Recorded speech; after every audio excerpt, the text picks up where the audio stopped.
হুজুরের কথা মতো সেই তাবিজটি আমার হাতে শক্ত করে বেঁধে রাখি। বিকেলে যে আমার প্রাণ বাঁচিয়েছিল সে, তার নামটাই বলা হয়নি, তার নাম শাফিম।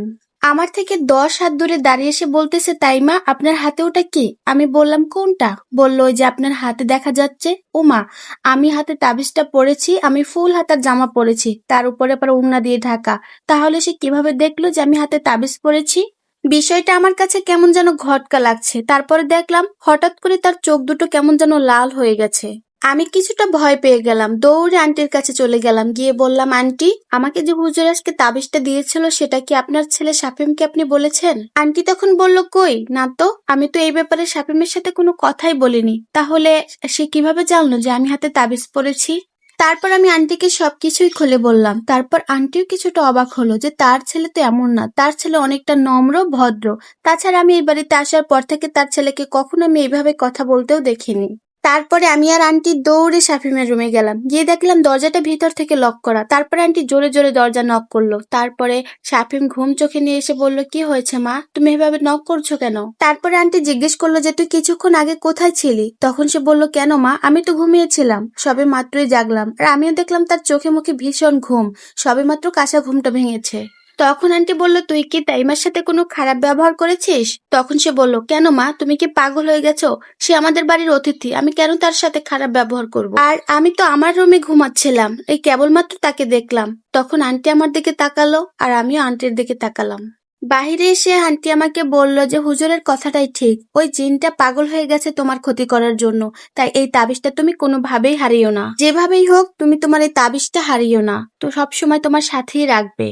চাই না মা তোমার কোনো ক্ষতি হোক, তাই তুমি সাবধানে থাকিও। এই বলে আন্টি আন্টির রুমে চলে গেলেন। মাগরিবের আজানের পর ওই হুজুরে ফোন দিলেন, দিয়ে বললেন যে একটা বড় কবিরাজের সন্ধান পেয়েছেন, সে নাকি আমার এই সমস্যা সমাধান করতে পারবে, কিন্তু তার বাড়ি অনেক দূরে, যেতে যেতে প্রায় অর্ধেক দিন লাগবে, তাই আগামীকাল খুব তাড়াতাড়ি তার বাড়িতে যেতে বলল। তারপর আমি আন্টির কাছে গিয়ে বললাম যে আন্টি, আর দেরি করা ঠিক হবে না, আমার খুব ভয় হচ্ছে, না জানি আমার বাবা মা কত কষ্টে আছে। তারপরে সেই রাতটা কোনোভাবে ঘুমালাম। তারপরে মনে হলো যেন ওই রুমটায় কে যেন হাঁটাহাঁটি করছে। মনে হলো যে কোনো এক পুরুষ মানুষ হাঁটাহাঁটি করছে। তো ওই বাড়িতে তো পুরুষ মানুষ বলতে শাফিম শুধু একা, সে কি আমার ক্ষতি করবে? আর সে তো দেখতে হতে খুবই ভদ্র, আর আমি একজন অবিবাহিত মেয়ে, সে যদি আমার কোনো ক্ষতি করে, এই নিয়ে আমার খুব ভয় হচ্ছিল। তারপরে হঠাৎ করে রান্নাঘরে কি যেন একটা পড়ে ভেঙে যাওয়ার শব্দ হলো, আমার পাশে আন্টি শোয়া। আমি উঠে ঘুম ভেঙে গেল। তারপর আমি এক পা দু পা করে সামনে আগোচ্ছি। পুরো বাড়িটা অন্ধকার। গিয়ে দেখলাম রান্নাঘরের সবকিছু তো ঠিকঠাকই আছে, তাহলে কিসের শব্দ হলো? তাহলে কাঁচ ভাঙার শব্দটা কোথা থেকে আসছে? মনের ভিতরে কেমন যেন একটা ভয় ঢুকে গেছে। তাই ভাবলাম যাই, রুমে যাই। যেই না রুমে যাব দেখলাম রুমের সামনে কালো লম্বা কি যেন একটা দাঁড়িয়ে আছে। এটা দেখে আমি জোরে চিৎকার দেই, কিন্তু মনে হচ্ছিল আমার চিৎকার কেউই শুনতে পাচ্ছে না। আমি একটা ছোট্ট পাখির মতো শুধু দাঁড়িয়ে দাঁড়িয়ে কাঁপছি। তবে এটা ভালোভাবে বুঝতে পারছি যেন সেই কালো লম্বা লোকটা আমার সামনে আসতে পারছে না। তারপরে ভাবলাম এটাই কি তাহলে সেই জিন যেটা আমার ক্ষতি করতে চায়? তারপরে শুনলাম সেই জিনের কণ্ঠে আমার বাবার কণ্ঠে বলছে, মা তাবিজটা ফেলে দে। কিছুক্ষণের মধ্যে আমার মায়ের কণ্ঠে বলছে, তাই মা, ওই তাবিজটা তুই ফেলে দে মা, তা না হলে আমাদের অনেক বড় ক্ষতি করবে। ওরা আমাদেরকে অনেক কষ্ট দিচ্ছে, তোর বাবাকে মেরে ফেলেছে, এখন ও আমাকেও মেরে ফেলবে, তুই তাবিজটা ফেলে দে মা, তুই না হলে তা ওরা আমাকে খুব কষ্ট দিয়ে মারবে। আমি তো ভয়ে জমে গেছি, তারপরেও আমি তাবিজটা কিছুতেই ফেলবো না।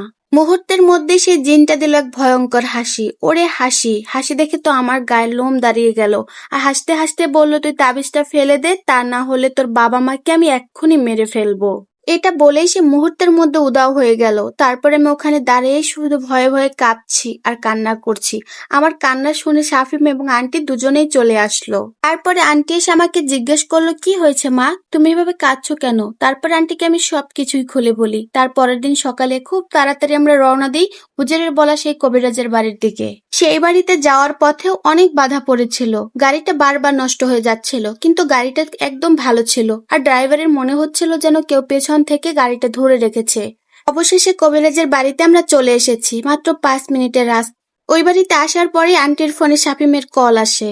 ফোনটা রিসিভ করতেই শাফিমের কাঁদো কাঁদো কণ্ঠে বলতেছে, মা তুমি আমাকে বাঁচাও, ও আমাকে মেরে ফেলবে। তারপরে আন্টি আমাকে বলল, আমরা মনে হয় খুব বড় ভুল করে ফেলেছি।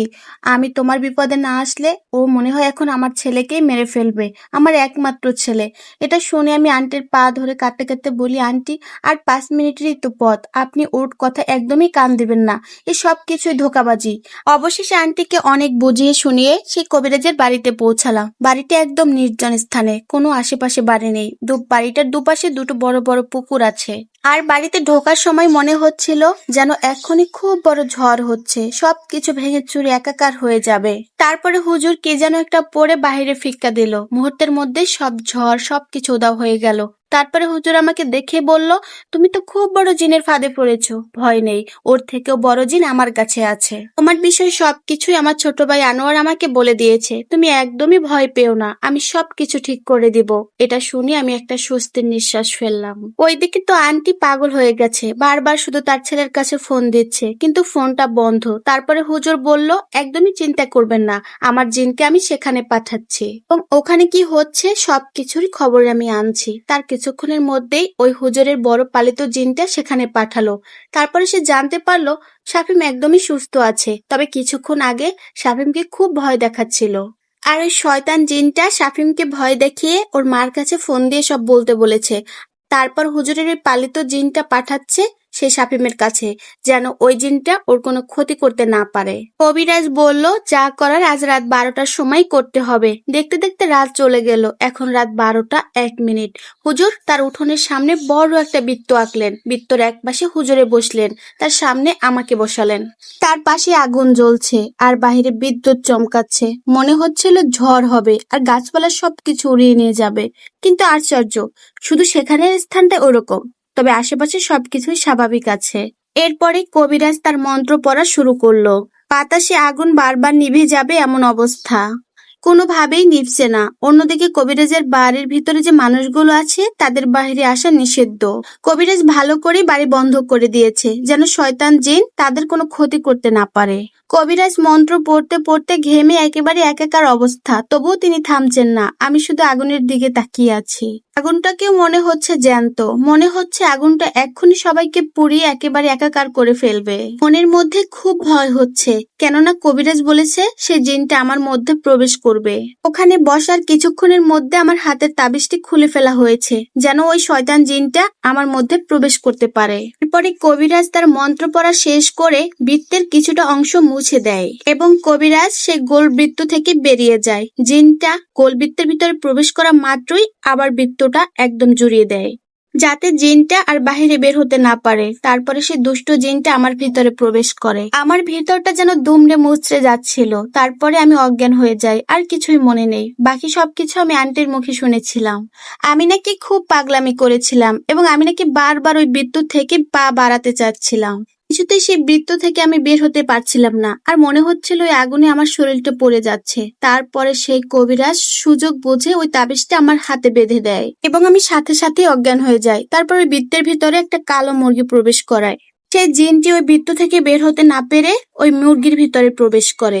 কবিরাজ আর সময় না করে ওই মুরগিটিকে জবাই করে, সাথে ওই জিনটাকেও জবাই করে। তারপরে আমি যখন চোখ খুলে তাকালাম, তখন দেখলাম আমি কবিরাজের চৌকির উপরে শোয়া আর আমার পাশে আন্টি বসা। তারপরে আমি আন্টির কাছে সবকিছু জানতে চাইলাম। তারপর আন্টি আমাকে সবকিছুই খুলে বলে। অপরদিকে আমার বাবা মারও হুঁশ ফেরেছে। তারপর তুলিকে দেখে তো আমার বাবা মা অবাক। তারপর ওকে জিজ্ঞেস করে, তুমি এখানে? তো আমার মেয়ের কোথায়? তুলি তো তখন ভ্যাবাচাকা খেয়ে যায়, কি হলো, তারা কেন তাইমের কথা জিজ্ঞেস করছে। সেই রাতটা কবিরাজের বাড়িতে কাটিয়ে পরের দিন সকালে রওনা দিই বাড়ির উদ্দেশ্যে।